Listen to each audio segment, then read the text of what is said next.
Hola, buenas tardes. Nos encontramos de nuevo entonces con nuestros encuentros Quilca. Este ya sería el encuentro de cierre de un año con muchas actividades, muchos encuentros maravillosos, en este caso con dos colegas de Colombia y de Italia.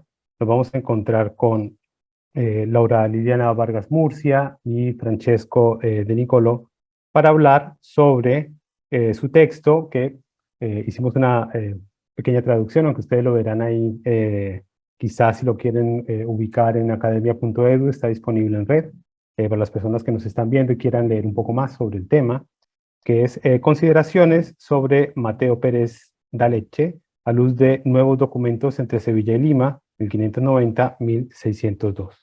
Como les decía, vamos a estar entonces en conversación con Francesco De Nicolo, doctorando en Historia del Arte de la Universidad de Granada, grado cum laude en Patrimonio Cultural y máster cum laude en Historia del Arte por la Universidad degli Studi di Bari, Italia, colaborador del Museo Diocesano de Molfetta, con la Pinacoteca Provincial de Bari y con la Superintendencia de Patrimonio Cultural de Bari. Su investigación se dirige hacia el estudio del arte del antiguo reino de Nápoles, así como a la circulación del arte italiano en España y Latinoamérica. Y nos vamos a encontrar con la coautora, Laura Liliana Vargas Murcia, maestra en artes plásticas de la Universidad Nacional de Colombia, sede de Bogotá, máster en instrumentos para la valoración y gestión del patrimonio artístico de la Universidad Pablo Olavide de Sevilla, y doctora en Historia del Arte y Gestión Cultural en el mundo hispánico de la misma casa de estudios. Actualmente es becaria de Thoma Foundation, categoría Marilyn Thoma Postdoctoral Fellowship, y es investigadora del proyecto Pintura, Poder y Sociedad Naturaleza en el Quito Barroco, financiado por el Ministerio de Ciencia e Innovación de España. Entonces, aprovecho para de nuevo agradecerles que se encuentren con nosotros. Bueno, yo hablándoles desde Buenos Aires, aunque como se escucha soy colombiano. Laura, ¿tú dónde te encuentras? En España, y Francesco creo que en Italia. En Malta está él. En Malta está. Sí, yo me encuentro actualmente en Malta, trabajando siempre sobre Mateo Pérez de Alessio, investigando sobre la parte que corresponde a su estancia y sus trabajos hechos en Malta antes de mudarse a Virreinato del Perú. Estamos hablando de años que corresponden a 1576 hasta 1580. Y en esta oportunidad yo estoy aquí, está en curso una restauración de unos frescos en el Palacio del Gran Maestro, donde trabajó el pintor. Entonces, estuve aquí por 3 meses profundizando sobre las obras dejadas por Mateo Pérez aquí en Malta. Ah, perfecto. Pues bueno, si les parece podemos entrar en materia. Entonces ya Francesco nos adelantó algo de este personaje polifacético, Mateo Pérez de Leche, Alessio, tiene diferentes grafías. Creo que trabajaron, Laura, coordinados con Francesco para mirar documentos en diferentes repositorios, tanto en España como en Italia, Malta y también en Perú. Sí, sí, no, Laura. Sí, principalmente el artículo tiene documentos del Archivo General del Perú, pero también consultamos documentos en el Archivo General de Indias y precisamente la tesis doctoral de Francesco trata sobre arte italiano en Perú, así que él ha investigado también archivos en Roma, como lo contó hace un momento, ha estado en Malta, entonces sí hemos tratado de integrar toda esa información alrededor de Mateo, pero seguramente en la tesis de Francesco pues va a haber un corpus mucho más completo sobre este artista. Bueno, esperaremos su pronta publicación y traducción al castellano, porque pues precisamente este artista polifacético, que bueno, cuando sugerí el texto para este encuentro de nuestro espacio Quilca en el Centro Materia de la Universidad Nacional del 3 de Febrero, lo que más me llamaba la atención es pensar en un personaje, como les decía, que tiene una acción diversa, forma parte del contingente de artistas italianos que llega a finales del siglo XVI al Virreinato del Perú, y que va a tener una actividad prolífica, ¿no? Junto con Vitti, con Angelino Medoro, que van a dejar una gran cantidad de obra, pero a diferencia de Vitti y Medoro, nos encontramos con un personaje que viene precedido de una fama impresionante, ¿no? Con un montón de títulos un poco rimbombantes. Era un poco megalómano nuestro querido Mateo Pérez de Alessio. eh, Sabemos que también era un gran artista, pero como decía, a diferencia de ellos, no dejó mucha obra, precisamente por el hecho de pronto como ustedes apuntaban, de haberse especializado principalmente en fresco, y pensar que estamos hablando de una zona sísmica, ¿no? Entonces, muchas de las obras que hizo para el Virreinato del Perú se perdieron, ¿no? ¿Quisieran comentar algo sobre ello? Sí,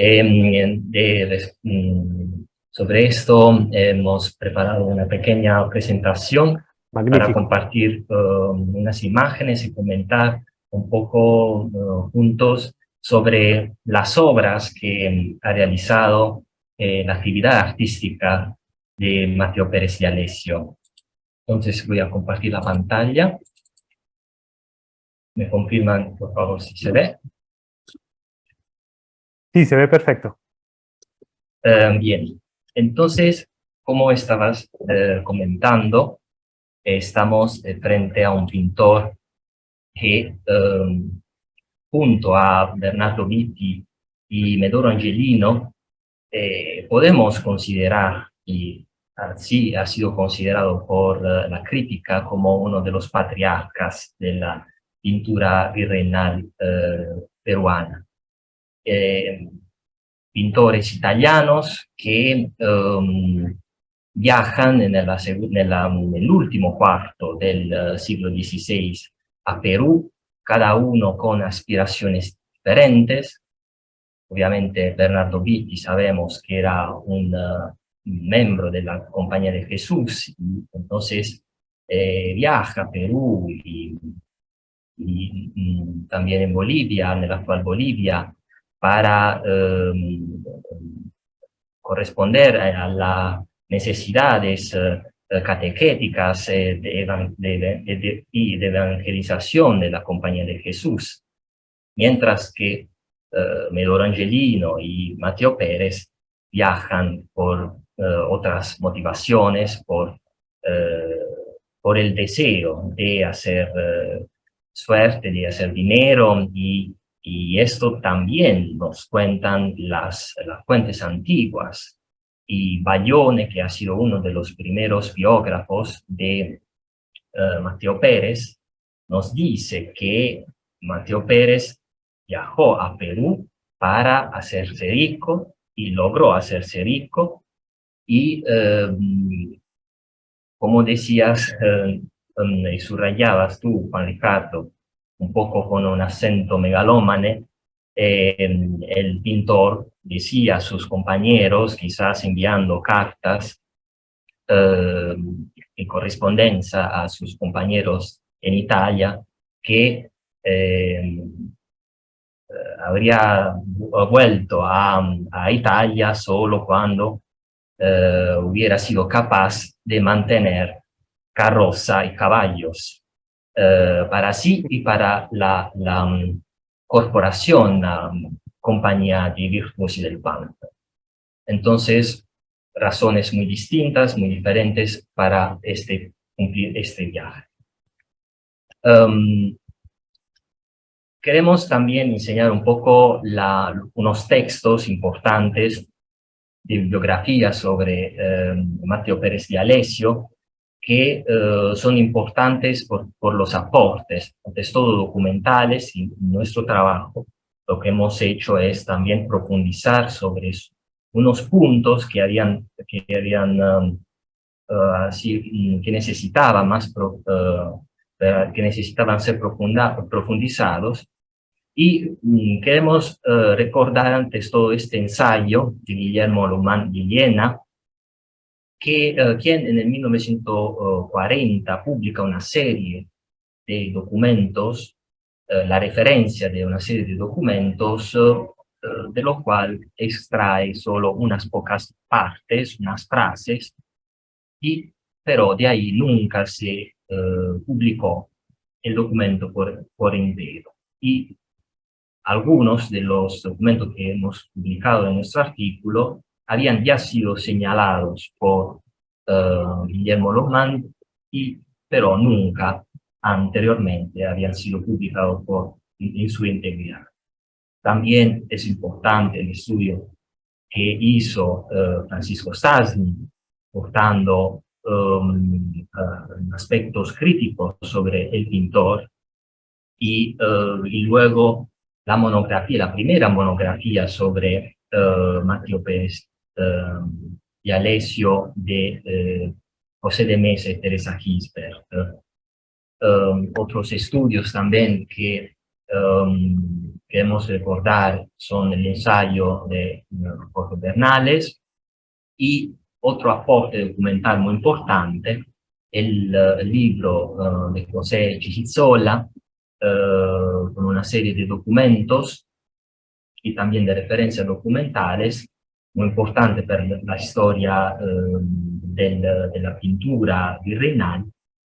Y al final la segunda monografía sobre Matteo, que pero presenta intenta un poco cambiar todo lo que conocemos y se decía sobre Matteo Pérez, poniendo otro punto de vista, pero brindando una serie de consideraciones que la crítica actual considera ya que no es posible compartir.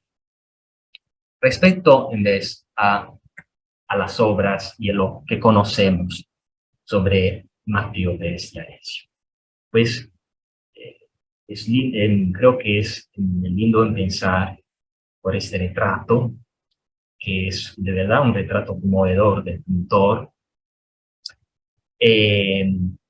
fechado 1568 y realizado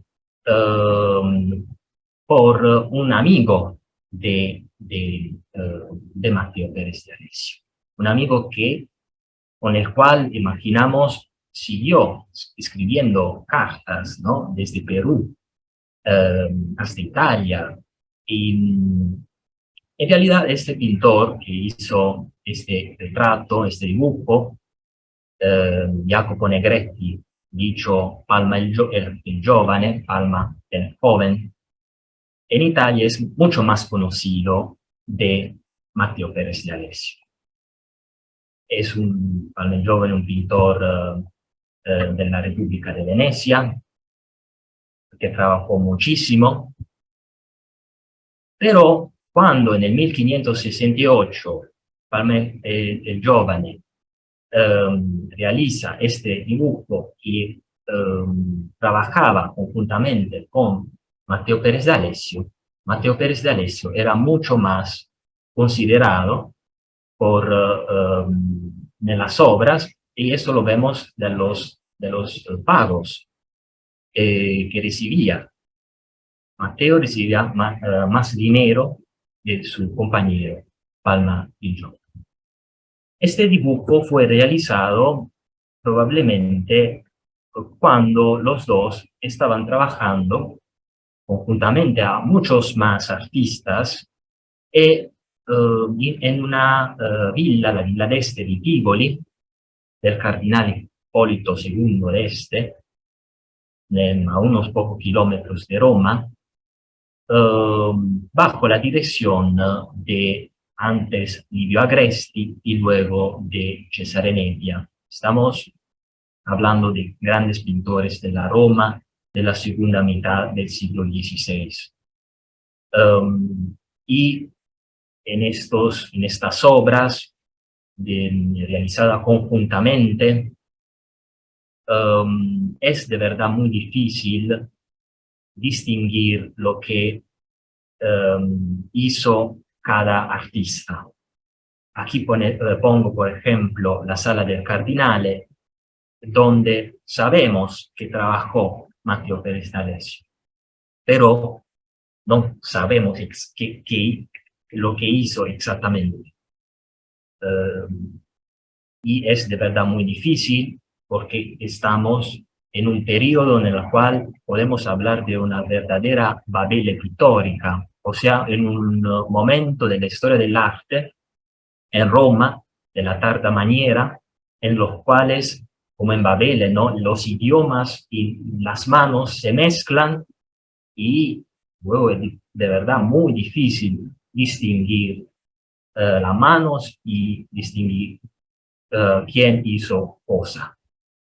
Y así esto es, vale por Matteo Pérez, pero es, creo, interesante también para decir que los otros pintores que viajaron a Perú, Vitio, Medoro Angelino, pues se formaron o trabajaron en esa misma Roma. Y esa misma problemática la podemos encontrar con ellos. Muy difícil decir para Matteo Pérez o para Medoro o para Vitti quién fue el maestro, quién fue faltando documentos de archivo, es muy difícil.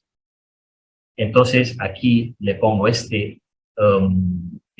primera obra donde por primera vez está documentado trabajando Matteo Pérez, no sabemos en qué, pero en 1568 se encuentra en Roma.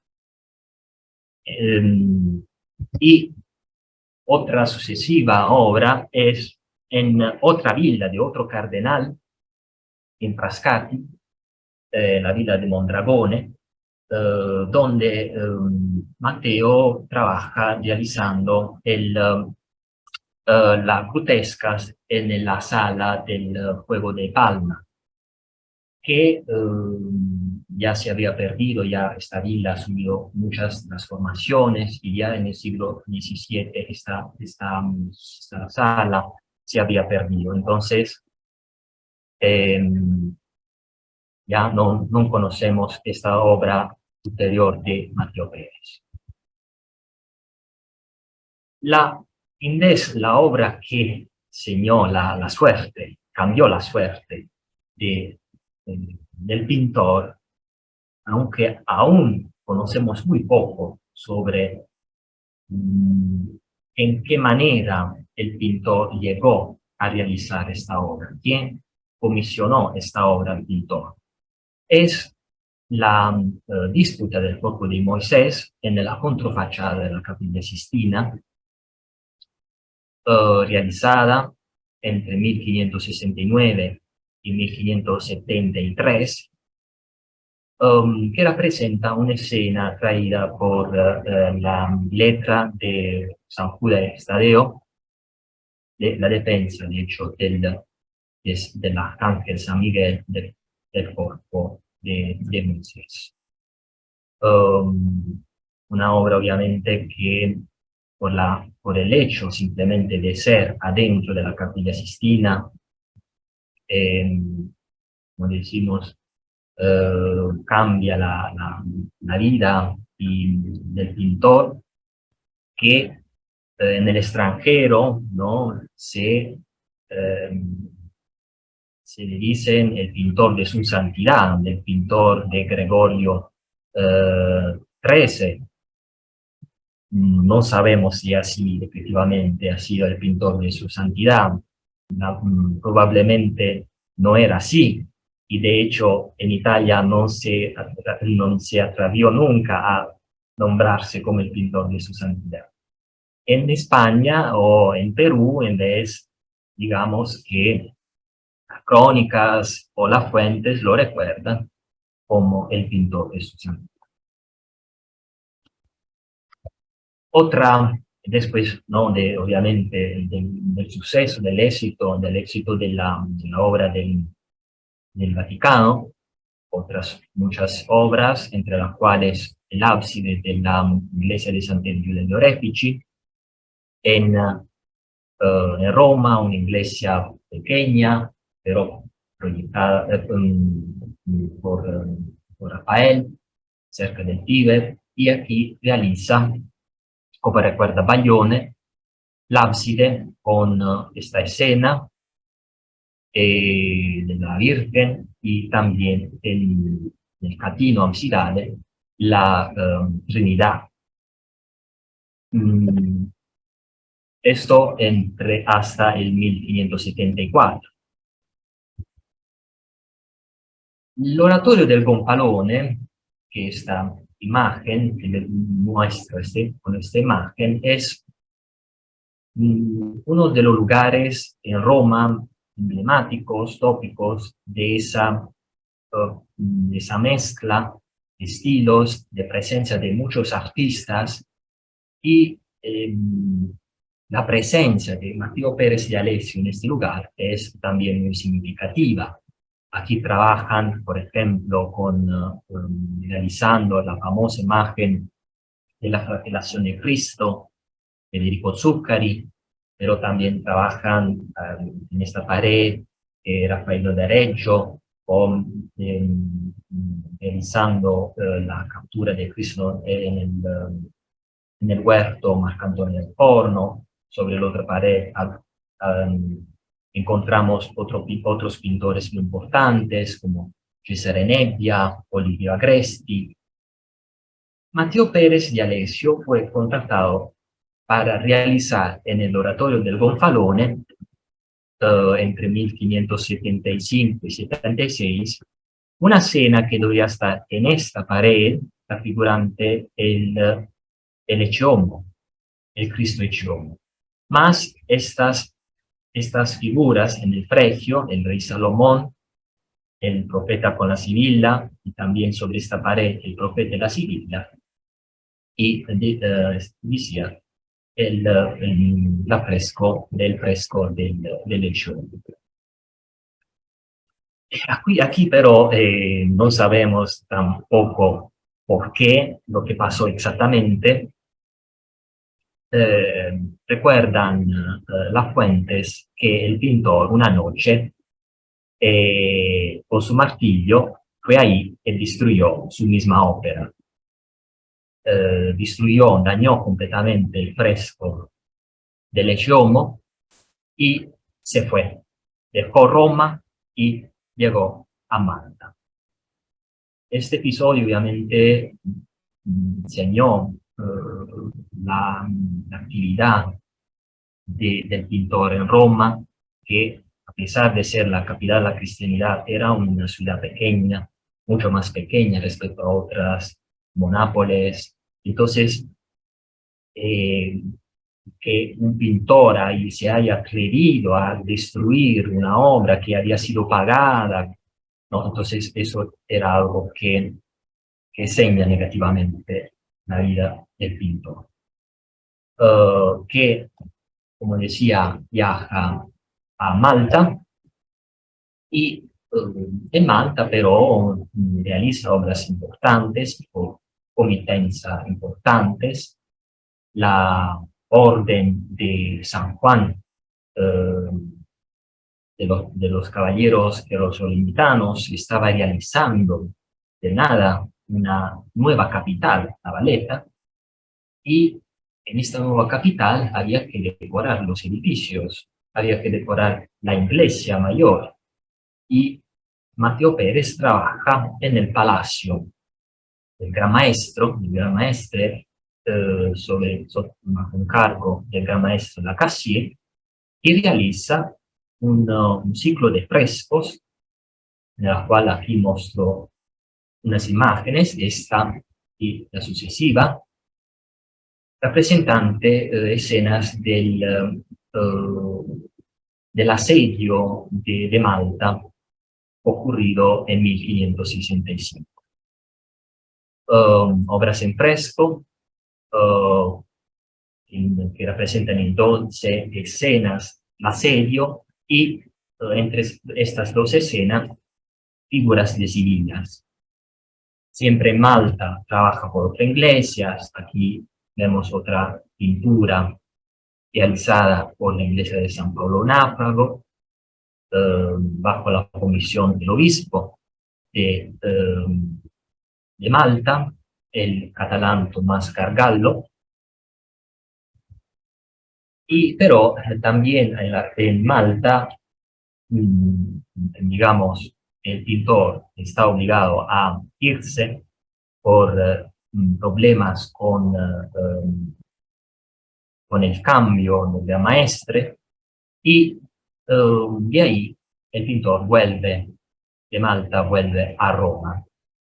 Y a Roma, estamos en 1581, Matteo se dedica a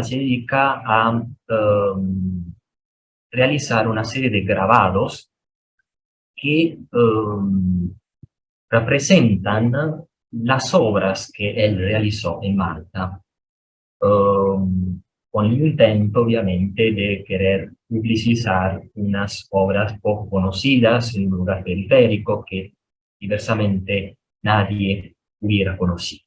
Entonces, realiza una serie de grabados, algunos realizados por grabadores profesionistas, otros grabados por él mismo, y aquí vemos el frontispicio, la portada de la serie de los grabados del Gran Asedio de Malta, que él reproduce en 1582. Perdón.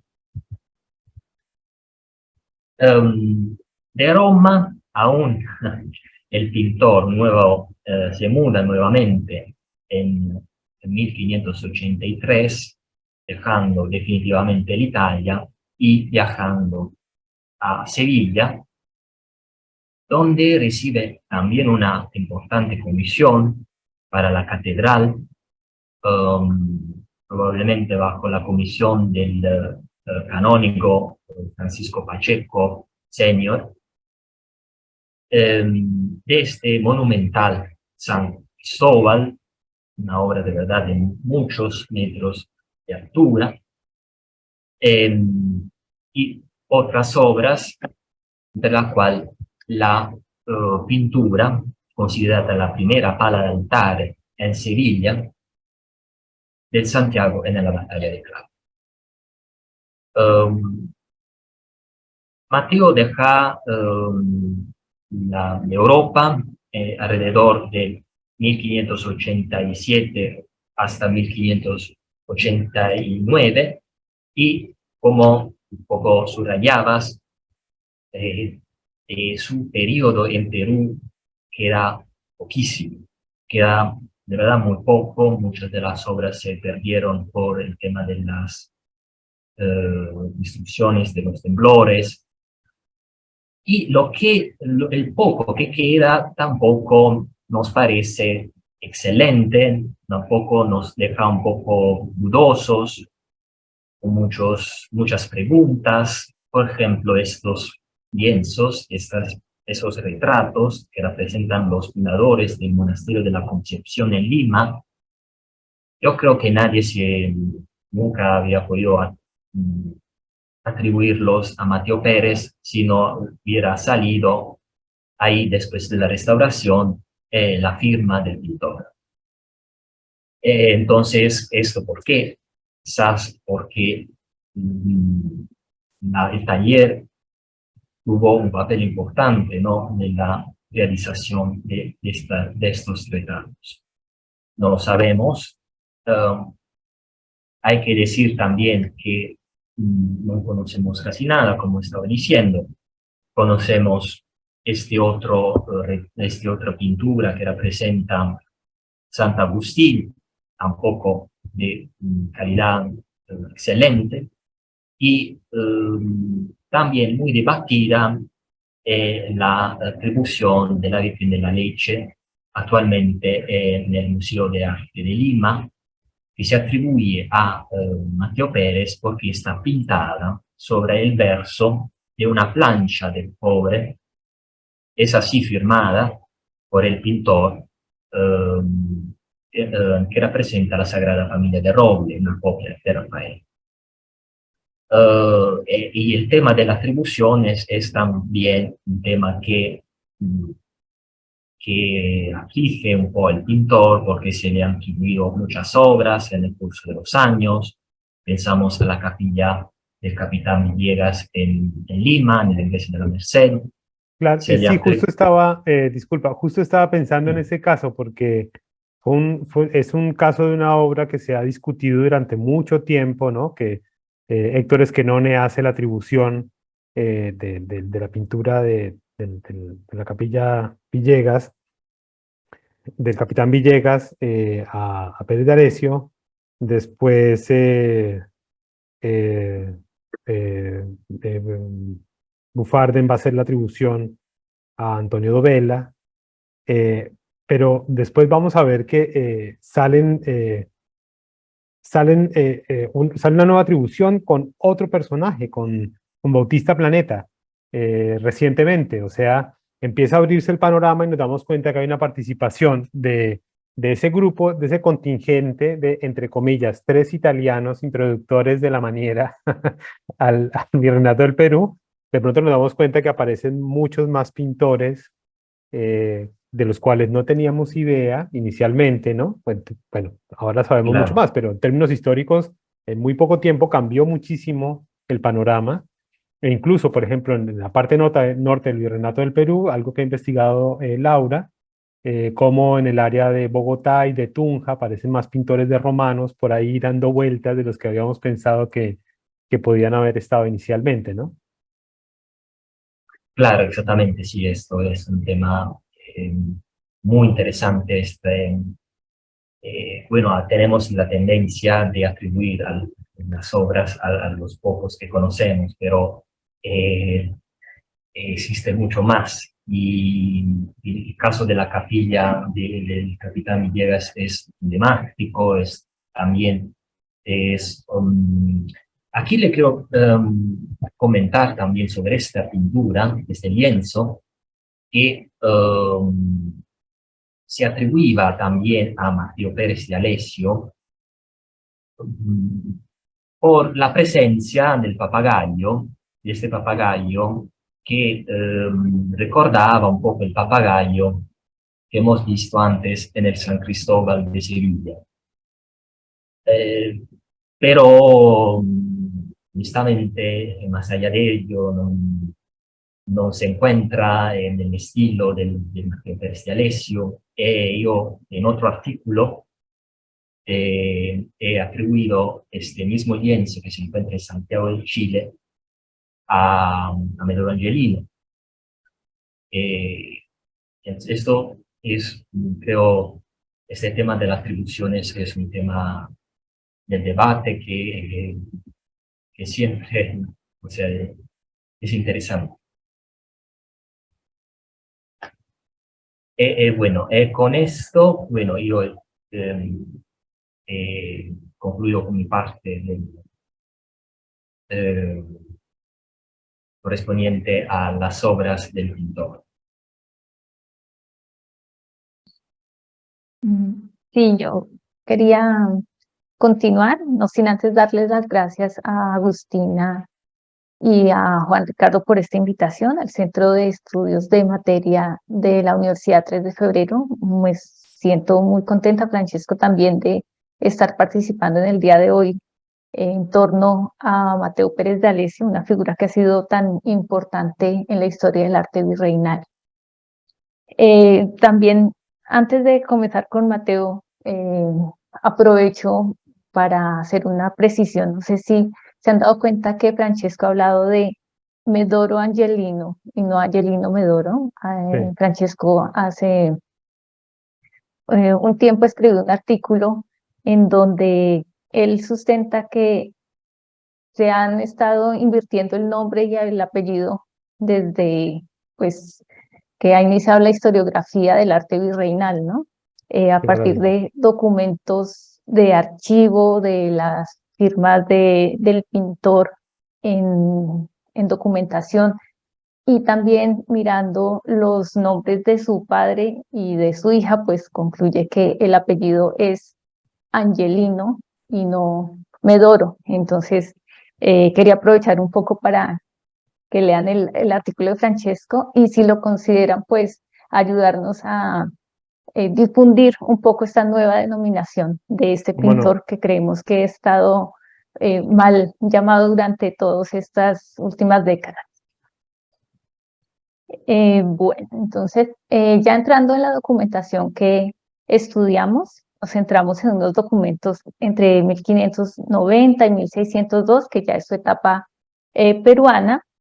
Mateo Pérez aparece en varios artículos de varios documentos, perdón, en el Archivo General de la Nación en Lima. Y vemos también como esa denominación que él mismo se da cuando habla de él en estos documentos. Por ejemplo, lo encontramos como pintor solo, un pintor, pintor de imaginería, pintor maestro, maestro pintor. La siguiente, por favor, Francesco. También lo encontramos en un documento, no sabemos por qué, tachado pintor iluminador. No aparece en el documento una explicación de por qué hacen esa corrección de la denominación. También lo encontramos como pintor del señor visorrey de este reino.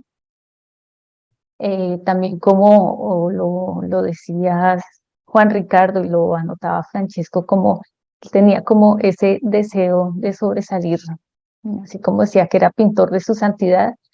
Aquí en el caso peruano también habla que es pintor del virrey. Y en otro documento él dice que es un gentil hombre de la compañía de a caballo de arcabuces de la guarda de este reino del Perú. Y ahí tenemos que eh, incidir en que esta pertenencia a una compañía de arcabuceros en el reino español es muy importante. Había compañías de arcabuceros y de piqueros. Y dentro de estas, la de arcabuceros era la que estaba considerada de élite en los reinos españoles. Entonces estos arcabuceros tenían caballos, algunos tenían arcabuces, pero otros tenían mosqueta o alabardas. Entonces esto en la sociedad estaba visto como un símbolo de estatus. Entonces ahí vemos también como ese deseo de Mateo Pérez de pertenecer a una élite de la sociedad limeña, ¿no? ¿Me pasas la siguiente, por favor? Aquí nuevamente lo encontramos solamente como pintor.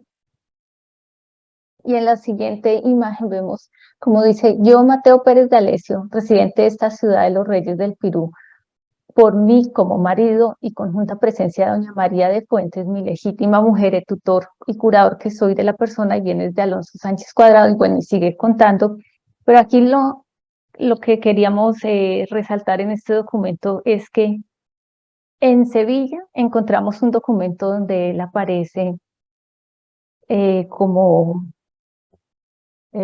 marido de María de la O, una mujer que al parecer no llega a pasar a América, y con ella tiene un hijo. Pero en Perú vemos cómo él se casa con María de Fuentes, y esta doña María es un personaje importante en Lima, ya que su familia tenía encomiendas. Encontramos documentos donde hablan de que ella tenía encomiendas en el valle de Huambacho, eso es hacia el norte de Lima. Una encomienda que había sido dada por el conde del Villar, el virrey Fernando Torres y Portugal, virrey de Perú. Él fue virrey entre 1585 y 1590.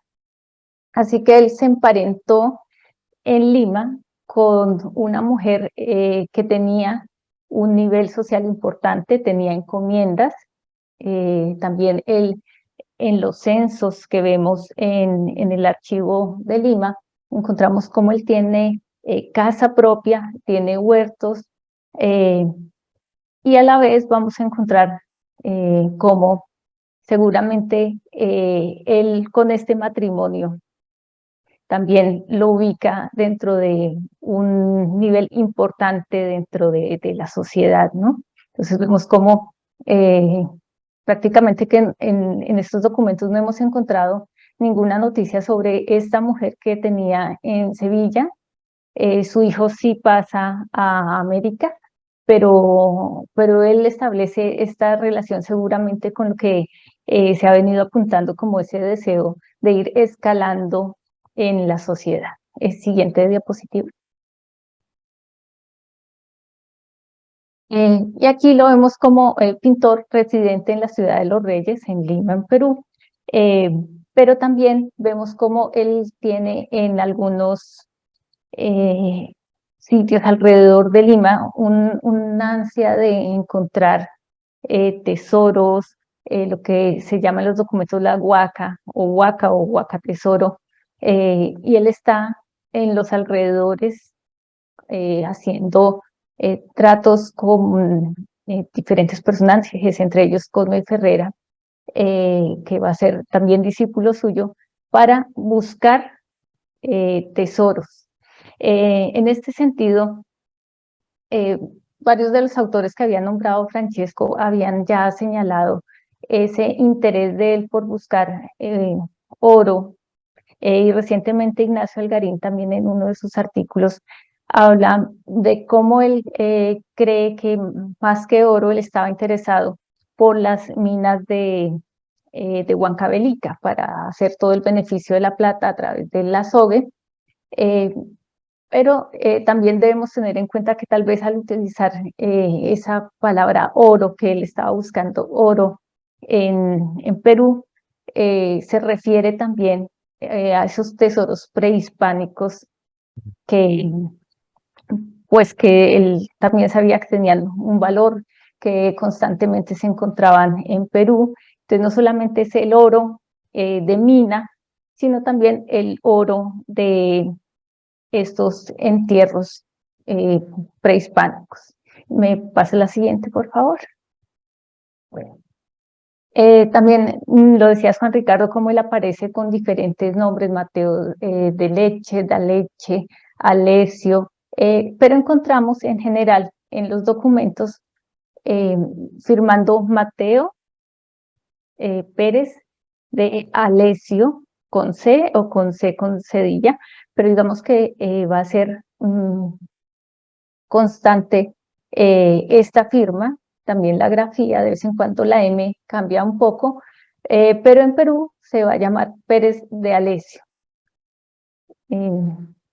Encontramos diferentes documentos, entre ellos donde él firma solo, también con con los pintores que participan con él en obras, en conciertos de aprendizaje, en censos, también encargos con batihojas para comprar hojilla de oro, Pero además la compró en uno de los documentos que ustedes presentan una compra en cantidad, o sea que habla de, o da la posibilidad de especular sobre un obrador muy activo, con muchos encargos de obra y por lo mismo tan llamativo el hecho de que no conozcamos o no sabemos, ¿no? Si conocemos obras que no le atribuimos a su taller, pero que hayan sido producidas allí, ¿no?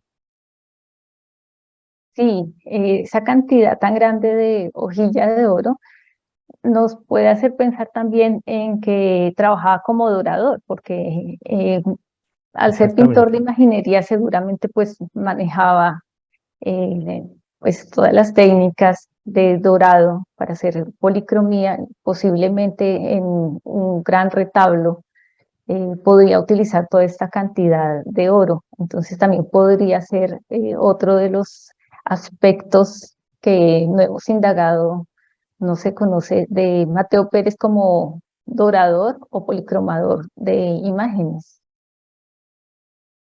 Claro. Ujú. Y me pasó la siguiente, por favor. Aquí vemos también otras de las firmas y vemos cómo aparecen pintores que trabajaron con Mateo Pérez, como Domingo Gil, Francisco Bejarano, Pedro Pablo Morón. Encontramos esa actividad con pintores que nos pueden ratificar un poco esa suposición que han tenido ustedes de cómo esas obras que no son tan de buena calidad pueden ser de su taller y que él lo firmaba seguramente tal vez para cobrar más, porque siendo un pintor tan reconocido, quizás pues sus discípulos hacían la obra, él hacía algunos detalles y firmaba y cobraba, porque realmente vemos eh, una diferencia muy notable entre las obras, por ejemplo, los frescos, tanto los de Malta como los de Italia, el de Sevilla, con las dos obras de los retratos de Inés Muñoz y de su esposo. La calidad es completamente diferente, como lo decía Francesco. Si no fuera por la firma, yo creo que nadie se atrevería a atribuirlo a Mateo Pérez. Entonces, sí debemos empezar de pronto un poco a distinguir la mano de sus discípulos y la de él en esas obras, como pintaba, si se pudiera en algún momento, Domingo Gil, Francisco de Jarano, Morón, un poco distinguir eh, esa, esa diferencia entre el dibujo, la pincelada, porque realmente sí se ve en los documentos que él constantemente trabajaba con alguien y que tenía discípulos y durante años él los formaba. Eh, Vemos, por ejemplo, en un documento con Domingo Gil que él dice que ha estado 3 años trabajando con Mateo Pérez, pero que quiere estar otros 3 años para conocer más del oficio. Es decir, que esos pintores estaban al lado de él también formándose y aprendiéndose, no entraban de una vez ya con una maestría, con un título ya de oficial o de maestro, sino que al lado de él se iban formando, ¿no? No, claro, Siguiente. claramente el dueño de la tienda es Pérez de Alessio, que acredita la obra, y bueno, ese es un tema que nos interesa mucho también. Yo lo pensaba con el trabajo que hacemos en el Centro Materia, todo el trabajo de investigación en materialidad de las obras, de pensar en que no sabemos si puede haber algún dibujo subyacente, puede haber alguna cuestión que esté relacionada con el oficio del maestro y que sea la terminación de la obra o que sea, bueno, no sé, la ejecución de algunas partes, que sea, se delegue en los otros artistas y como tú decías, la firma del maestro es la que acredita y obviamente eso le retribuye a todos el beneficio, ¿no? El beneficio de la paga. Sí, porque además yo creo que él tenía buenos contactos dentro de ese círculo que él se movía, entonces lograba muchos encargos que seguramente sus discípulos solos pues no tendrían. Por ejemplo, cuando uno ve dónde estaba ubicada su casa, que dan algunos unos puntos de referencia para ubicarla, dicen que linda con la casa del alguacil de corte y que estaba al lado de la casa del tesorero y que al frente pasaba el Camino Real, es decir, que era un personaje que estaba ahí en medio de la gente importante de Lima, que tenía una buena posición social porque su casa estaba en un sitio donde estaban los funcionarios de la corona. Es decir, que él se movía en un medio donde seguramente le hacían muchos encargos y pues él teniendo no solamente el interés de la pintura, sino también como lo han señalado otros autores, el de la minería, el de la búsqueda de los tesoros de las huacas, el de las ventas también estuvo como un tiempo como encargado de, de negocios de gente de Sevilla que le había mandado de pronto comercializar libros. eh, entonces vemos cómo él tiene como diferentes puntos por los que quiere llegar a obtener esa riqueza con la que siempre ha soñado, no solamente la pintura. Siguiente diapositiva, por favor. Bueno, seguimos viendo las firmas y precisamente lo que hablábamos hace un rato, las firmas que hace de los contratos con los batihojas, en este caso con Diego Suárez. Y sí sería muy interesante ver Más adelante, si encontramos más documentos sobre algún contrato para dorar o policromar tanto el retablo mismo como las esculturas, que en estos documentos no encontramos ningún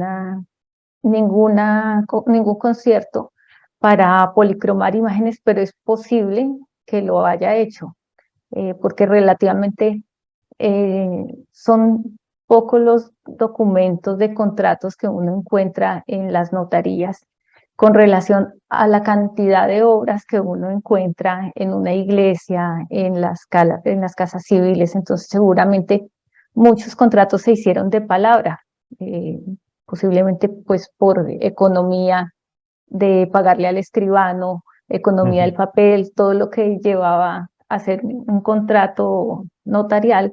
Entonces, seguramente muchas de estas obras que posiblemente sean de él y que no conocemos hayan sido hechas más bien por un contrato de palabra sin documentación de papel. Me pasa la siguiente.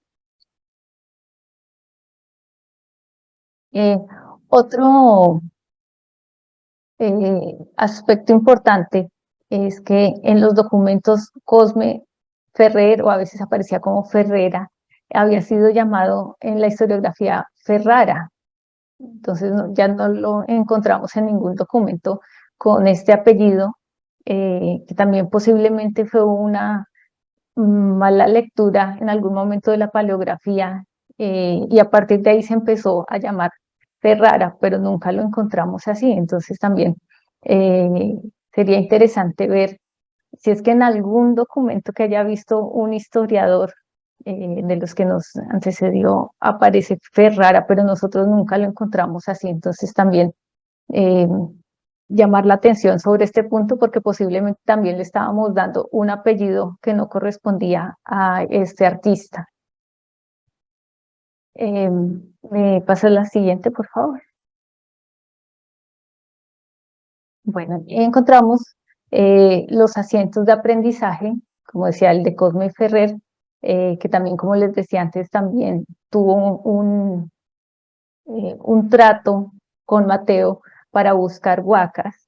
Es decir, que no solamente él estaba interesado en la pintura, sino también empezó como a interesarse en buscar eh, dinero por otros lados. Se empezaron a interesar por otros, eh, por lo que le interesaba a Mateo, ¿no? Seguramente al estar al lado de él empezaban a sentir gusto por estas búsquedas, casi que de tipo un poco, no diría arqueológico, sino más bien como en los alrededores de Lima, buscando lo que en Europa tenía tanta fama, que era ese tesoro del Dorado, ¿no? Entonces llegaban esas historias de que América era un sitio donde el oro salía por todo lado. Entonces eso se ve como en la expectativa que tiene Mateo Pérez al llegar, ¿no? En esas crónicas que uno ve que siempre están contando de las esmeraldas, del oro, de las riquezas naturales. Entonces ese espíritu se nota como muy fuerte y cómo lo transmite a sus discípulos, ¿no? En la siguiente diapositiva, por favor. Y otro punto que de pronto no se había tratado en la historiografía que nos ha precedido es el de la venta de esclavos. Vemos como en algunos documentos él vende haga conocidos esclavos. También dice que ha dado esclavos a algunas personas, pero que todavía no le han pagado ese dinero, o que le había prometido la venta de esclavos a una persona, pero todavía no le ha entregado esos esclavos. Es decir, que él también ha logrado el suficiente capital para tener esclavos, y luego ha tenido como esa intención de ganar con esa venta de estas personas. Es decir, que él está viendo como el negocio por todo lado, o sea, por donde él puede ver una posibilidad de ganar dinero, lo hace, porque también lo vemos vendiendo un reloj, Vemos también cómo él compra gran cantidad de platería, no sabemos si para él o para venderla, pero sea una u otra situación, eso implica que él tiene una capacidad adquisitiva enorme, porque son varios kilos de oro los que él compra en platos, en diferentes objetos de este material que son bastante costosos. Entonces vemos como él tiene como una visión comercial de todo lo que hacen, ¿no? Y Perdón, aquí en el ahí, documento de abajo, ¿sí? no, que justo con eso que estabas mencionando del oro y la plata, bueno, no, pero no te quiero interrumpir, eh, pero para que nos acordemos después, que quería que después hablemos sobre el asunto de que habla de muchas de estas piezas como piezas sin quintar. Después hablamos sobre eso, Ujú. porque les quiero hacer una consulta. Eh, ujú. Y en el documento de abajo, en la tercera línea, ahí vemos cómo está hablando de Huaca Tesoro. Están eh, invalidando un documento anterior que había hecho Mateo con otras personas para buscar una huaca, pero por ejemplo ese documento anterior no lo encontramos, el que están invalidando en este documento, es decir, que hay documentos que seguramente se perdieron o al ser invalidados los rompieron, una cantidad de documentos que por lo que uno lee debió existir ciertos tratos que ahora uno en el archivo general no encuentra. Entonces eso nos da también pie a pensar de la cantidad de tratos que él hizo para buscar huacas y que actualmente por una u otra razón no existen. Entonces es bien interesante la información que uno puede ir sacando de estos documentos y también de los que no existen, pero que nombran que hubo entre ellos. Es decir, que sí tenemos todavía bastante tarea por hacer buscando documentación en los archivos. Eh, Siguiente, creo que esta es la última. Sí. Sí, dime, querías consultar o preguntar Y que algo sobre la plata. claro, que me llamó la atención eso de los objetos de plata sin quintar, porque el hecho de que no estuvieran quintadas y que se dijera en el documento me hizo pensar en la posibilidad de piezas que fueron labradas y que todavía no habían pasado por la casa de moneda para pagar el quinto real, pero que había la posibilidad que hubieran sido labradas en América o que hubieran sido importadas, ¿no? O sea, es un personaje que está moviendo objetos como sale en algún documento, ¿no? Bienes, raíces o no, y personas también, porque está vendiendo también mano de obra esclavizada. O sea, es un personaje que se mueve de una manera impresionante. Sí, por ejemplo, en el caso del reloj, que debía ser una obra importada a Perú, pues sí, eso nos hace suponer que él estaba moviéndose con objetos que llegaban eh, desde Europa.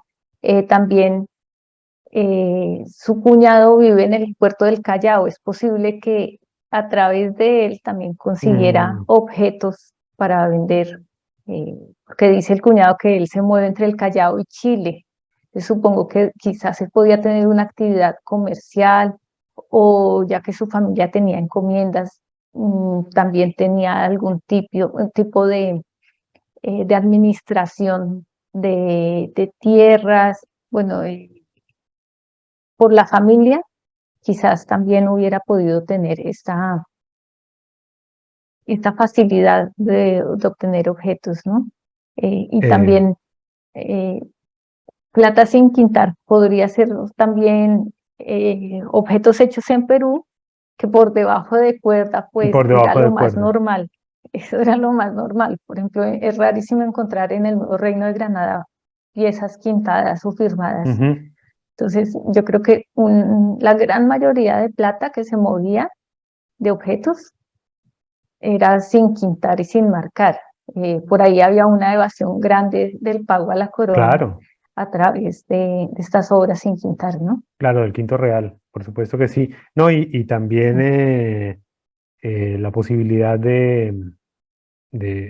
pensar estos artistas que en algún momento cuando tuvimos una comunicación previa, que les escribí algunos comentarios a ustedes dos sobre este artículo cuando lo leí, que me gustó mucho, de establecer una relación que es mucho más amplia con eh, lo que era la vida de los artistas, ¿no? Tan incierta en Indias, porque estaban permanentemente comerciando con casas, con cementeras, con huertas. La plata que recibían compraban una cosa, terminaban siendo fiadores de otro artista para un contrato, por lo cual sacaban una tajada, movían pinturas, movían imaginería, y esto a lo largo del periodo colonial, ¿no? Porque ustedes acá están mirando algo que es del último cuarto del siglo XVI, pero en mi caso yo que trabajo con los artistas botánicos del XVIII, por ejemplo, Salvador Rizo tiene contactos con Quito y permanentemente están hablando de la importación de imaginería quiteña a Bogotá, eh, de imaginería que a veces al parecer fuera imaginería que iba a ir sin policromía y que la policromía se terminara de pronto en Bogotá. O la venta, compra-venta de libros, ¿no? Otra cuestión también. Entonces acá vemos una acción de los artistas mucho más amplia de la que nosotros podríamos pensar, ¿no? Porque son vectores culturales, hacen que circule ideas, ediciones, publicaciones, no solamente por lo que producen, sino también porque se convierten en nodos de una red, ¿no? Sí, y también mm, eh, algunos autores han generalizado como la idea del pintor pobre que Sí, trabaja para la iglesia, eh, que escasamente hace obra para vivir, y aquí vemos lo contrario.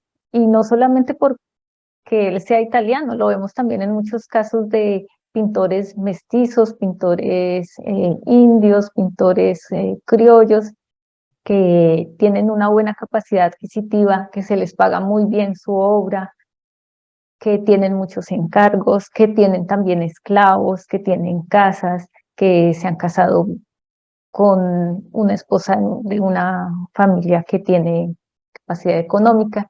Entonces, sí, también nos ayuda como a cambiar esa idea del pintor como dejado a su suerte según las pocas obras que venda o que le encarguen, que le pagan muy mal. No, yo creo que había de todo. Había pintores eh, que no tenían muchos encargos, de calidad mediocre, de pronto otros que trabajaban tal vez como solamente para vender en ferias, en la calle, en tiendas, otros que tenían encargos que ganaban bastante bien, otros que como Mateo Pérez se movían en un círculo de gente que podía ser unas, unos mecenas de estas obras, también otros que conocían los religiosos que encargaban obras para iglesias, para conventos, es decir, que el pintor podía ser, como en la actualidad, de cualquier categoría social, cualquier ¿no? oficio, claro, Sí, además, sí, porque tener un oficio determinado no es garantía de tener dinero. Entonces, yo claro. creo que esto nos demuestra cómo eh, Mateo Pérez, tanto con su pintura como con sus negocios, llegó a tener como un cierto estatus. Entonces, también eso lo tenemos que tener en cuenta al hacer como el análisis social del pintor en todos los sitios y en todas las épocas, ¿no? Sí, sí, eso que dices es una cuestión que se repite, es un lugar común y sale, por ejemplo, recuerdo en ese momento, en algún momento, cuando Teresa Gisbert critica esa idea del taller de los indígenas, de los artistas indígenas, como ese sitio cochambroso, horrible, ¿no? Donde se hacen cosas, ¿no? Sino decir, no, una cuestión que era algo mucho más apartado de esa idea exotizante que se construye en el siglo XIX a través de las imágenes de viajeros, por una parte, y por la otra también un artículo ya eh, muy reconocido de Alexandra Kennedy Troya, donde ella hablaba, en el caso de Bernardo de Legarda, de decir de este personaje sobre el cual se había hecho toda una construcción de el artífice indígena, ¿no? Con la tradición de lo indígena, tal, y después ella dice, no, un personaje que tenía un obrador nutrido, con múltiples encargos, que vestía capa, o sea que había pagado en algún momento había solicitado permiso para utilizar una capa y un estoque. Entonces no es esta cosa exotizante como tú señalabas, ¿no? O sea que hay un dinamismo mucho más grande del que se podía pensar.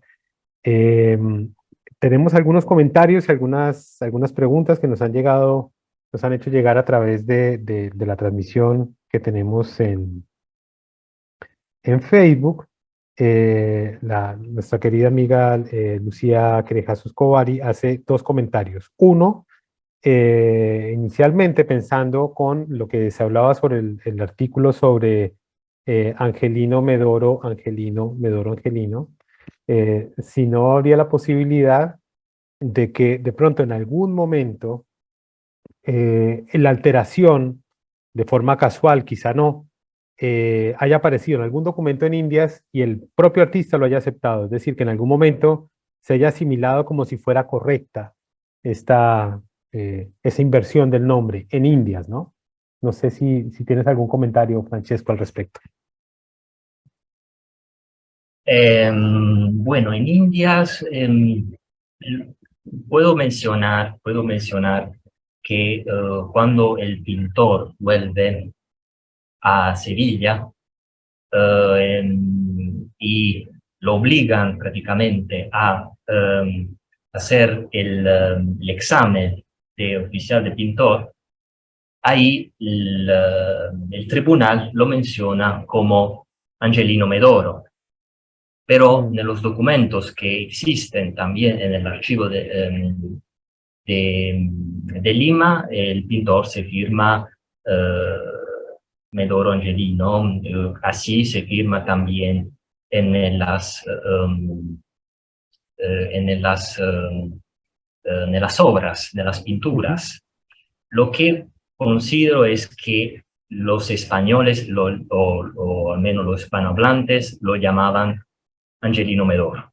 Lo llamaban a él cuando él era en vida. Y también existen firmas apócrifas. En un dibujo, por ejemplo, existe una firma apócrifa que dice Angelino Medoro, pero no era la firma del pintor. Ya. Y además, más allá de eso, se reconstruye a través de los descendientes, de los padres, y, y simplemente haciendo una investigación de los apellidos en Italia, no existe el apellido Medoro. Ah, perfecto. Entonces, en vez, sí existe el apellido Angelino, que era difundido en una zona de la Italia central, y que corresponde entonces a también nos confirma las orígenes quizás romanas del pintor. Ah, Eh, perfecto.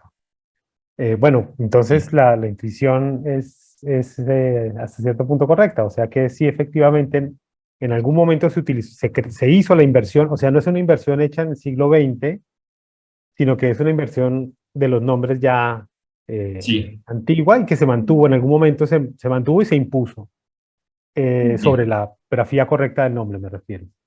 Bueno, y también Lucía hace otra observación pensando en este diálogo que estábamos teniendo con Laura hace un momento tan interesante sobre la visión miserabilista, ¿no? De los artífices en Sudamérica. Y entonces le pregunta a Laura si no cree que quizá la idea de los artistas pobres tiene que ver con el escenario del siglo XVIII en el altiplano, que es tan diferente al de Lima del siglo XVI, ¿no? O sea, obviamente una es la situación de la capital virreinal y la otra va a ser una situación completamente diferente la que vamos a tener en otras zonas, ¿no? de América, donde quizás se vea otro tipo de talleres. Sí, yo creo que cada caso hay que verlo individualmente, o sea, no se puede generalizar. Eh, Hay que ver cada ciudad, cada época, cada personaje. Eh, Creo que ahí está como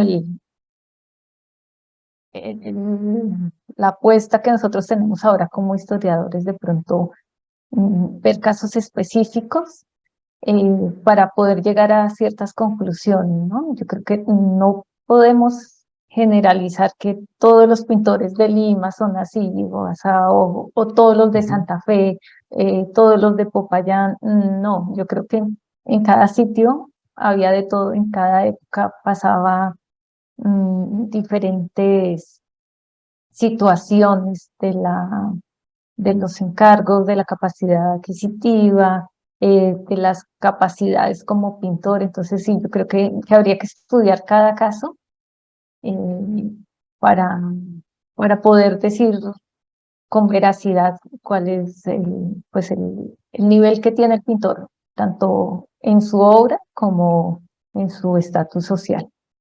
Y con respecto a lo que decía Lucía de Medoro Angelino, pues él firmaba Medoro Angelino, por ejemplo, lo vemos en un cuadro del Cristo de la Columna que está en Cali, que aparece Medorus Angelino, también en un documento en Tunja de la capilla de Ruiz Mancipe, dice Ruiz Mancipe que le pagó a Medoro Angelino Romano tantos pesos por hacer la obra de Dorado de su capilla, y bueno, da las especificaciones, pero ahí lo llama Medoro Angelino Romano. Em, y en otros cuadros creo que también aparece como Medoro Angelino. Entonces yo creo que él eh, se reconocía y en su obra se pintaba como con su nombre y su apellido, pero me hacía ver Olga Acosta en una charla que tuvimos hace un tiempo, que de pronto esa tendencia que había en Italia de llamar, por ejemplo, a Miguel Ángel, no por el apellido, así como nosotros en los hispanohablantes estamos acostumbrados a llamar por nombre y apellido, sino como el nombre de ese gran pintor es lo que lo identifica, que si no sería como eh, llamarlo Angelino, como esa forma italiana como de Angelino Romano, ¿no? Porque es que además le dicen Romano también en algunos Romano. documentos, sino sería como siguiendo esa tendencia italiana de denominar a una persona. Puede ser, ¿no? Que haya llegado con eh, ese nombre y su gentilicio, que de pronto eso haya causado ahí como una confusión de cuál era el nombre y cuál era el apellido, ¿no? Entonces habría que ver cómo es que sucede eso. Bueno, estamos en una charla muy, muy interesante. Me gustaría quizá, como estamos en el programa Quilca, que es un programa que nuclea a investigadoras, investigadores, más investigadoras que investigadores masculinos, del Centro Materia, me gustaría también darle pie a mis compañeras, colegas, a la directora del programa Quilca, Agustina Rodríguez Romero, que está con nosotros, para que intervengan en la charla y también para que les pasen sus comentarios. Sí, muchas Adelante. gracias, Juan Ricardo, y muchísimas gracias, Laura y Francesco. Creo que hace falta más de este tipo de investigaciones, porque hay muchísimo para trabajar, siempre lo digo, ¿no? Sobre los temas de la historia del arte hispanoamericano. Y acá nos encontramos ante una investigación súper minuciosa, que realmente da gusto escuchar sus resultados. He disfrutado enormemente ver las imágenes, muchas para mí que no eran conocidas, y también leer y ver los documentos que han trabajado es realmente un hallazgo súper importante también para comenzar a delinear de manera más precisa a estas figuras, y creo que ese aporte también es muy importante. Me pareció muy significativo también el hecho, desde mi perspectiva de trabajo particular, que estuviera realizando grabados, por ejemplo, Y además también conocer este otro detalle que no sabía, que era la Virgen de la Leche, que conocía la imagen que está realizada sobre un cobre que tiene, ¿no? Un grabado también firmado por él. Así que además de ser un artista tan polifacético, también encontramos estas otras variables de su trabajo sobre tantos medios distintos, ¿no? Entre la pintura al lienzo y la pintura mural, el cobre. Realmente creo que también se hace un aporte muy rico en ese sentido. Y pensaba que también hay una cuestión que mete el dedo en la llaga de nuestros asuntos, de nuestras cuestiones, que tiene que ver con la calidad, ¿no? Es algo bueno, que muchas veces desde una perspectiva más de la historia cultural pasamos por alto o no focalizamos tanto en esas cuestiones, en la cuestión de una calidad estética, una calidad vinculada a un aprendizaje en una escuela, en un medio, como decía Francesco, y que me sonreía porque es también algo que yo trabajo o que trabajé en la cuestión de la Babel de los artistas, ¿no? En Roma, y esos contextos europeos en el que es difícil identificar la mano. Y después lo que nos pasa a veces en América, y también hay algunos trabajos muy interesantes sobre esta cuestión, que es bueno, ver sobre qué artistas están trabajando, de qué manera, con qué formato, esta cuestión también historiográfica de plantear que determinados artistas europeos llegan a América y su calidad baja, ¿no? O sea, que hay como un adaptarse al medio, quizás un desinterés en su producción, dejar la producción más en manos de aprendices. Yo me animaría a decir, y acá quiero escuchar un poco también qué es lo que han, o sea, si bien lo han planteado como tema, profundizar un poco más esta cuestión, el tema de si es que Mateo Pérez de Alessio finalmente era un individuo que no parecía estar tan interesado por su propio arte o hasta un punto, ¿no? Creo que es bastante significativo también el hecho de que él mismo destruye su pintura y que aparece como un individuo inquieto y pensando y buscando otros horizontes y quizás en esa producción ahí dejar en América también como maestro, como cabeza de su propio negocio a otros individuos para que realizaran sus pinturas, ¿no? Y ahí quizás, ¿no? Uno de los posibles costados para abordar la cuestión de la calidad, que siempre es tan complicado, ¿no?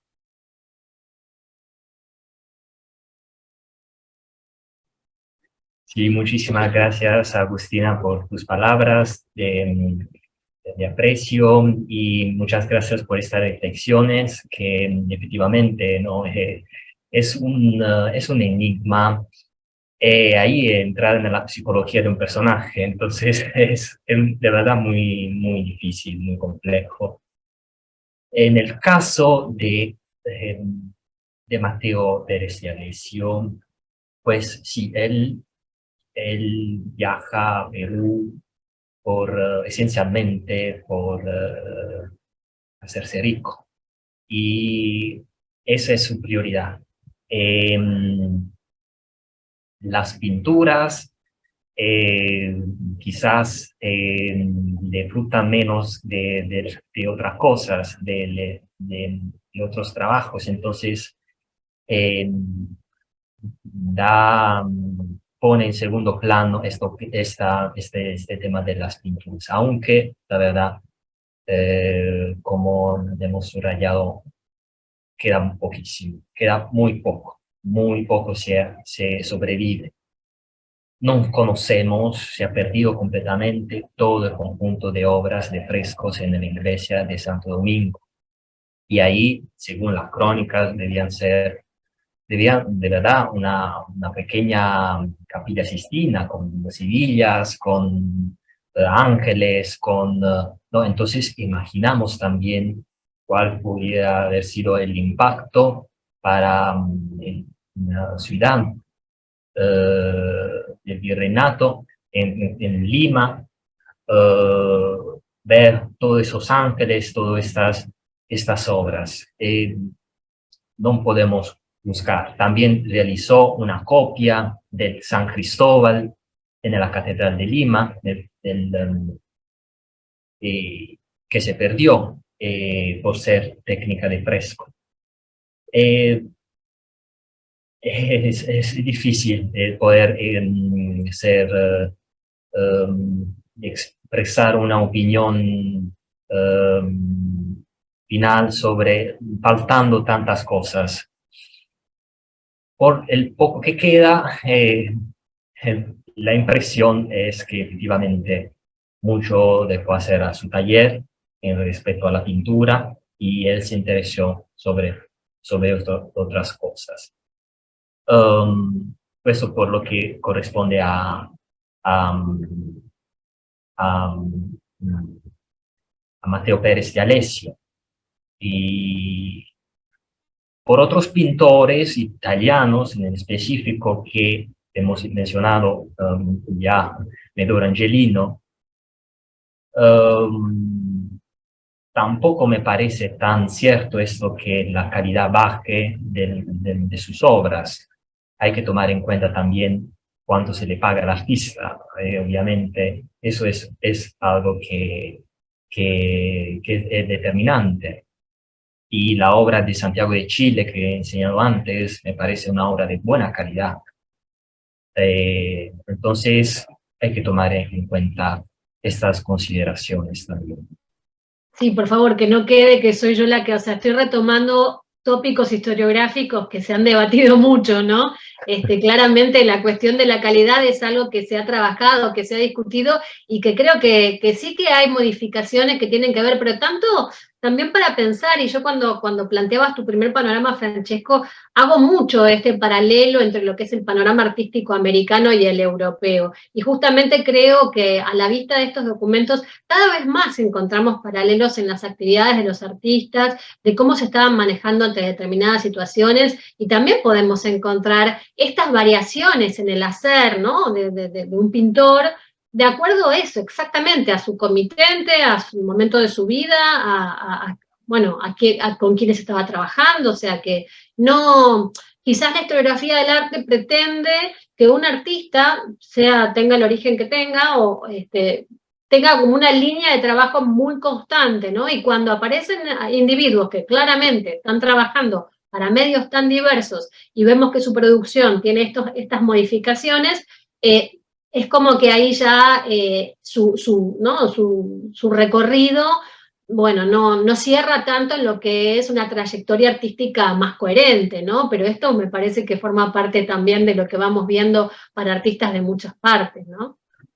Justo eso que dices, Agustina, disculpa la hora que te interrumpa, pero antes de que continúes tú, nos escribe el querido Pablo Amador Marrero, que voz más acreditada para el caso de imaginería, pocos tienen, nos agradece, pues, saluda la presentación con ustedes, y él comenta que en relación a la posible participación de Pérez de Alessio como moderador, y en vista de esta perspectiva, ¿no?, que se estaba presentando acá, él dice que le parecería raro que Pérez de Alessio trabajara como moderador, al igual que como ocurre con otros autores como Simón Pereins en Huejotzingo, que a él le parece que es muy probable que él fuera el gestor del Dorado, pero que en ese proceso mecánico fuera otro quien lo ejecutara, ¿no?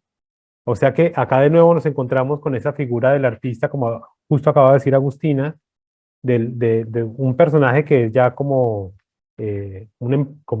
alguien de empresa, que tiene en su taller diferentes tipos de posibles trabajos, ¿no? Como lo que en su artículo ustedes señalaban con la hechura de escudos o de alguna decoración luctuosa para la muerte del obispo novohispano que está de visita, o sea, obras menores en las cuales interviene su taller también, ¿no? O sea que tiene todo un panorama mucho más amplio. Bueno, y otra cosa que no quería dejar de decir, que también tener en cuenta algo que trabajamos también en nuestro equipo mucho, que tiene que ver con la vida de los objetos. Muchas veces estas pinturas que nosotros vemos han sido tan retocadas con el paso de los siglos, no solo en el siglo XX, sino, me acuerdo de esta obra de, Laura, te acordás mejor que yo, de que está en el desierto de la Candelaria en Colombia, la de Del Pozo, que fue retocada, rehecha en el siglo XIX. Del bastidor será lo único que queda. Y es una obra completamente vuelta a hacer. Sí, pues con respecto a lo que dice Pablo, sí es muy posible que él haya actuado más bien como representante de un contrato y que haya legado la actividad del Dorado a sus discípulos, a su taller. También debemos tener en cuenta que pues en uno de los documentos aparece como pintor imaginero. Eh, pero sí, dentro de los rangos del pintor, el dorador era algo como muy más básico, no de tanto conocimiento como el pintor eh, de caballete o el pintor de fresco o el pintor de sarga, ¿no? El dorador estaba dentro del gremio de pintores, pero sí era considerado como una de las primeras cosas que debían aprender, pero de ahí adelante había muchísimo más que aprender, entonces seguramente ser dorador estaba visto como de menos conocimiento que el pintor de pincel. Pero sí, seguramente a él le llegaban muchísimos encargos y él los recibía y los distribuía entre su taller. Eh, pero sí, sí es importante como resaltar que en los documentos sí aparece como pintor imaginero, eso sí aparece en los documentos. Sí, con respecto a los repintes, sí sería muy interesante poder analizar todas estas obras y ver qué tanto de original, qué tanto posterior hay, que seguramente muchas de ellas están retocadas. Y ese caso que tú dices de la Virgen de la Candelaria es un ejemplo bastante certero. Y con respecto a lo que Agustina nos decía de esa idea de que el pintor europeo, cuando llega a América, baja un poco de nivel, eh, pues se difundió mucho, yo creo que a partir de la experiencia de Medoro, cuando llega a Sevilla, que le piden que se examine otra vez. Puede ser no tanto que lo consideren que haya bajado de nivel, sino que el gremio de Sevilla era muy cerrado. Recordemos que por ejemplo a Zurbarán no lo querían en el gremio, le pusieron muchos traspiés muchos bloqueos para que él ejerciera su labor, siendo Zurbarán un pintor de tanta calidad que logró hacer muchas obras aquí en Sevilla, pero era un gremio muy cerrado para la gente que llegara de otros sitios. Entonces muchas veces creo que no tiene que ver tanto que si era un buen o mal pintor, sino que no querían que entrara al gremio de su ciudad. Entonces eso también podría haber sido un punto que al difundirse sin ver eso posteriormente haya hecho creer que Angelino hubiera llegado a Sevilla ya siendo un mal pintor, o que alguien hubiera visto una obra en América y hubiera dicho, pero que su calidad no se asemeja a la que tienen en Europa o algo así. Más bien yo creo que es que era un gremio que no quería abrirle las puertas a gente de otras partes, quería ponérsela difícil para que ellos se integraran a, a su grupo de trabajo, ¿no?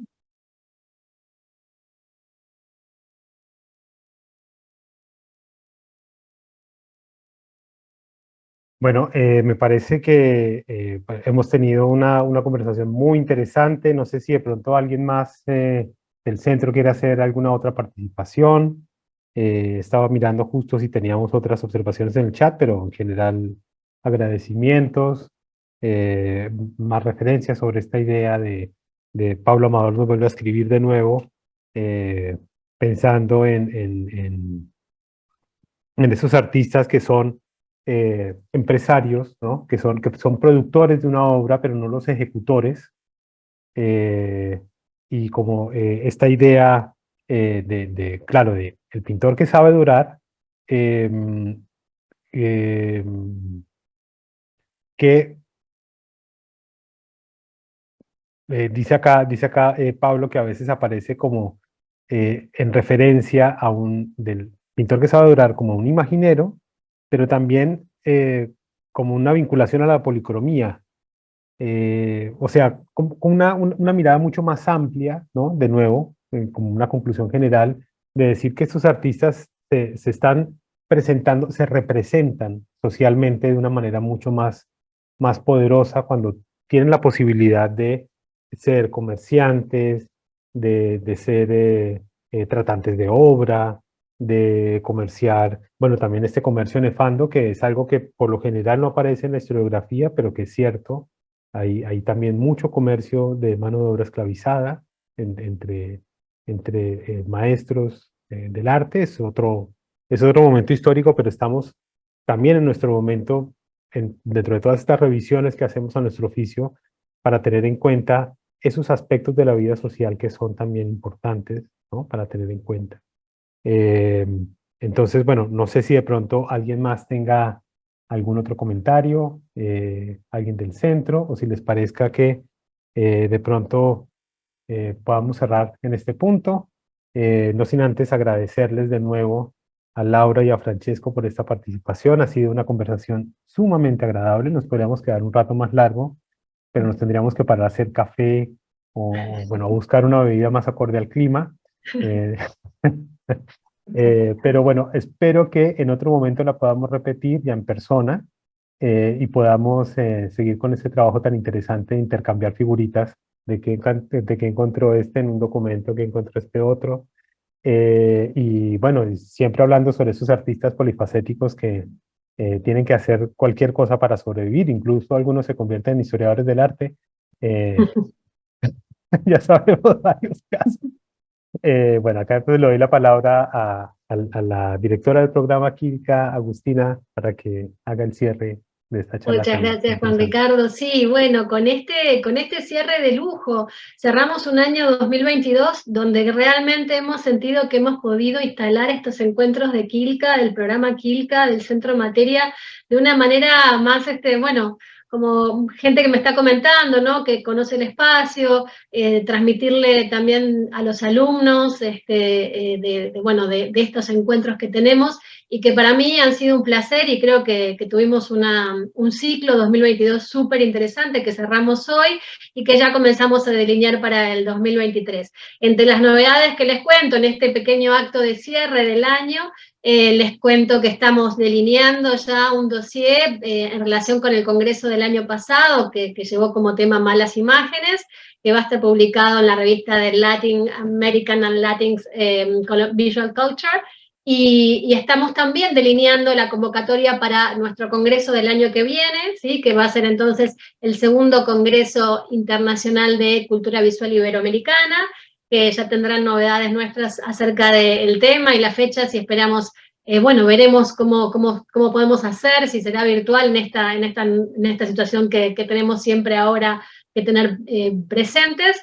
Y bueno, y como siempre, trabajando y bueno, poniéndonos en contacto con colegas de distintas áreas para traer también en estos encuentros las publicaciones más recientes. Así que yo agradezco en particular a Gabriela Siracusano, a la directora del centro, pero a todos los miembros del programa, en particular a Juan Ricardo, que coordinó hoy, pero también a Marina Escoquera, a Lucila Iglesias, a Victoria Rodríguez de Ocampo, a Ana Plaza y a Camila Viravalles, que se sumó recientemente, porque realmente tenemos un equipo de trabajo súper interesante y abierto a todos estos temas que nos interesan. Así que solo eso, agradecerles muchísimo Laura y Francesco y esperamos, como les dijimos, las nuevas publicaciones sobre este tema para poder seguir leyendo.